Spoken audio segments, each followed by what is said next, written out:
Hello, কি করছো? তোমার কটায় ফোন করার কথা ছিল? 7টা। আর তুমি কটায় করেছো? 7:04। সো তুমি আমার লাইফে 4 মিনিট নষ্ট করে দিলে জাস্ট।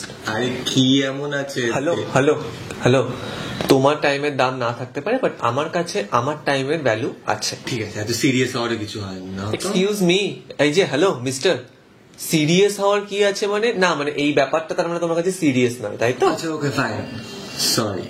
তোমার ভুলই নয়, এখানে তোমার ভুলই নেই, তোমার মনই চায় না কাজটা করতে। বিকজ আমার সাথে কথা বলা, আমাকে ফোন করাটা তোমার প্রায়োরিটি লিস্টেই নেই, ওকে? এন্ড যার লাইফে আমার কোনো প্রায়োরিটি নেই, সেখানে থেকে নিজের সেলফ রেসপেক্ট খুন করে অ্যাটলিস্ট ওইটা আমার দ্বারা হবে না, ওকে? আমি অ্যাটলিস্ট পারবো না। আর কি মারছো? কি বোকা বোকা? ওকে ওকে মিস্টার, বোকা বোকা লাগছে তো? I will make it serious, okay? Bye, take care.